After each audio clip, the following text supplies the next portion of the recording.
여러분 안녕하십니까, 이상권입니다. 전국 투자자교육협의회에서는 각 분야의 전문가들을 모시고 이분들이 강의를 하시면서 이런 내용만큼은 꼭 투자자 여러분들에게 전달해주고 싶다, 이런 내용을 공유하는 시간을 마련하고 있는데요. 여러분들 인생 100세 시대라고 합니다.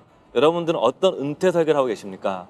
오늘은 자타가 공인하는 연금교육 분야의 최고 전문가인 강창희 트러스트톤 연금교육프로그램 대표를 모시고 은퇴 설계를 위한 자산관리라는 주제로 얘기를 나눠보도록 하겠습니다. 어서 오십시오. 안녕하세요. 오랜만입니다. 예, 오랜만입니다. 잘 지내시죠? 덕분에. 좀 뭐 강의도 많이 다니시니까 네. 이 100세 시대가 되니까 많은 분들이 불안해하는 분들이 많으세요. 네. 또 은퇴 설계는 해야 되는데 어떻게 될지도 모르고 네. 좀 보시기에 은퇴 설계를 하기 위해서 어떤 포인트에 주안점을 둬야 되는지 그 얘기부터 해주시죠. 그러니까 많은 분들이 이 100세까지 산다고 그러는데 그러면 노후자금이 10억 있어야 되느냐, 7억 있어야 되느냐, 뭐 이런 말들을 많이 하는데요. 저는 사실 그런 돈을 갖고 퇴직하는 분들이 몇 분이나 되겠습니까? 그냥 속만 터지죠.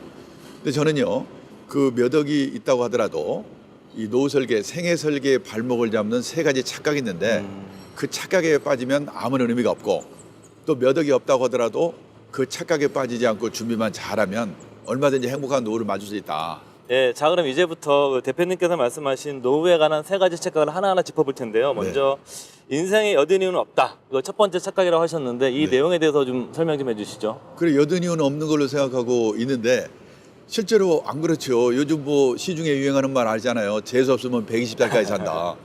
참 생각해보면 끔찍합니다. 뭐 하고 살 건가, 뭐 먹고 살 건가. 저는 그래서요, 뭐냐면 계획이 퇴직 후에 30년, 40년 이 100세 시대에 다른 뭐보다도 중요한 게 뭐 하고 살 건가. 그거는 모자라는 생활비 때문에도 그렇고 또는 건강을 위해서 그렇고 보람 있는 삶을 위해서도요, 이 일을 찾는 게 참 중요하다고 생각합니다. 요즘 1년 만기 정기형 금리가 세금 떼면 2%도 안 되거든요. 이 저금리 시대에는 이 어떤 허드렛 일에서라도 한 달에 50만 원만 벌면 2억 원의 정기예금을 갖고 있는 효과가 있거든요. 그래서 저는 가장 중요한 마음가짐이 이 100세 시대에 어떤 일이 생길지 모르니까 부부가 합심해서 여차하면 허드렛 일이라도 하겠다. 이런 각오를 하고 사는 게 제일 중요하다. 자, 그러면 이제 한 20, 30%에 해당하는 돈 걱정 없는 분들은 그러면 놀고 먹으면 되는가? 아니거든요. 지금 퇴직했는데 돈도 많고 건강한데 소일거리가 없어서 요즘 미칩니다. 서울 시내 인류 호텔에 헬스클럽 가보면 왕년에 장관, 차관, 사장했던 사람 다 모여있거든요. 거기서 오전 시간 보내고 오후에 커피숍에서. 얼마 전에 제 친구가 돈도 많은 친구인데 뭐라고 하냐면 자기는 아침에 잠에서 깨면요, 침대에서 내려오기 전에 오늘은 뭐 할까? 그 생각부터 해놓고 내려온대요. 그거 하루 이틀도 아니고 30년, 40년 그렇게 살아보세요. 환장합니다. 그래서 선진국에서는요, 퇴직하고 먹고 사는데 걱정이 많은 생활비가 모자란 사람은 허드렛 일에서라도 몇 푼 벌고, 생활비 걱정이 없는 사람은 이 취미 활동이나 자원봉사 활동을 하면서 점심값, 커피값, 교통 정도 받는 그런 일들을 다 한다는 겁니다. 지금 우리도 이제 그런 세상으로 가고 있거든요. 나는 이제 앞으로 뭘 해볼 건가, 이런 일이 중요하다는 겁니다. 예, 두 번째 착각은 자녀가 곧 노후다, 이런 지적을 하셨는데 평소에도 또 자녀 리스크란 말 많이 쓰셨잖아요. 어떤 의미입니까?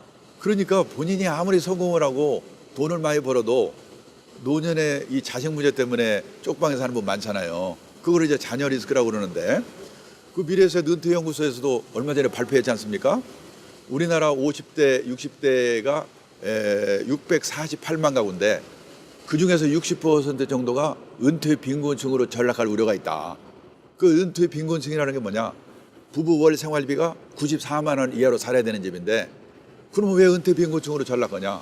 바로 교육비, 결혼비용, 그 자녀 관련 비용을 과다하게 지출해서 그렇다는 겁니다. 물론 이제 저금리, 조기퇴직 이런 것도 문제가 있지만 가장 큰 이유는 자녀 관련 비용을 너무 많이 진출해서 그렇다는 거거든요.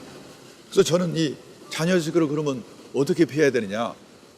어릴 때는 애들에게 돈 관리, 자립 교육 이런 걸 잘 지켜야 되고, 그다음에 본인이 우선 노후에 혹시 생활비 정도를 몇 억 있으면 된다고 그러는데, 그 몇 억이 있어봤자 혹시 나중에 자식이 사업하다 실패했다, 신용불량됐다, 그러면 손 내밀면 안 도와줄 수 없거든요. 그래서 어떻게 해야 되느냐.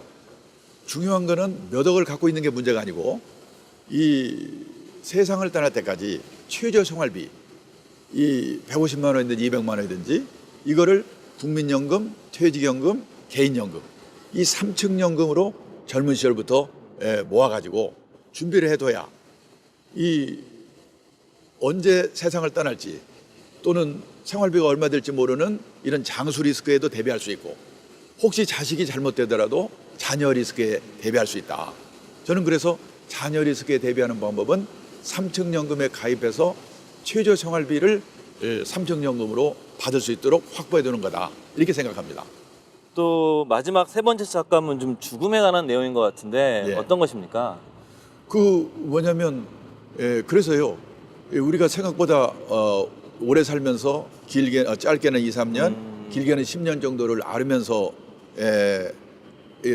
이게 고생하다 가는데, 예. 그래서요. 미국, 일본에서 퇴직한 분들에게 한번 물어봤어요. 퇴직을 하면 노후의 생활비가 줄어들 거라고 생각하는데 줄었습니까?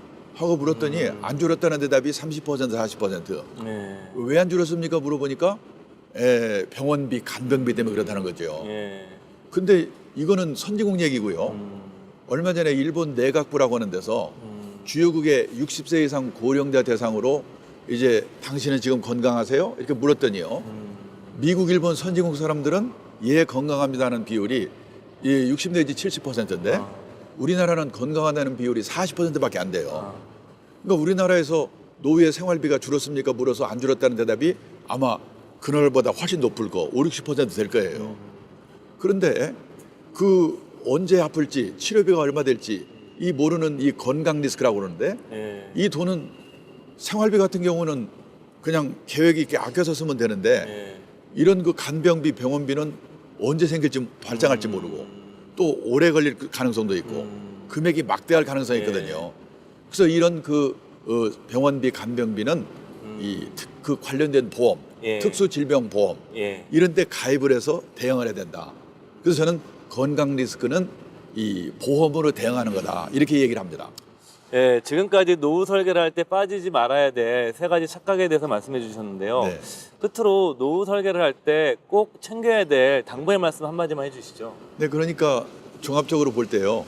이 100세 시대에 이 모자라는 생활비를 위해서라도 그렇고, 그 다음에 건강을 위해서도, 보람 있는 삶을 위해서도 도대체 퇴직 후에 뭘 하고 살 건가, 소일거리가 참 필요한데요. 저는 그래서 가장 확실한 노후 대비는 재테크가 아니고 평생 현역이다.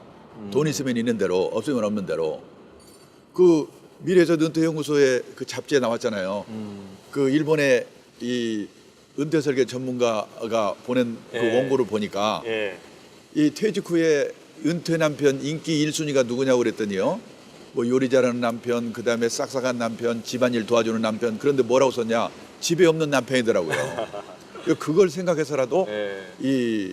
뭔가 80세까지는 예. 집을 나서서 뭔가 할 수 있는 일을 갖는 거, 이게 가장 중요하다고 생각합니다. 예, 지금까지 좀 좋으신 말씀 감사합니다. 네, 감사합니다. 예, 지금까지 강창희 대표를 모시고 은퇴 설계할 때 빠지지 말아야 할 세 가지 착각에 대해서 얘기를 나눠봤습니다. 오늘 이야기 나눈 내용은 전국투자자교육협의회 홈페이지에 오시면 다시 보실 수가 있습니다. 감사합니다.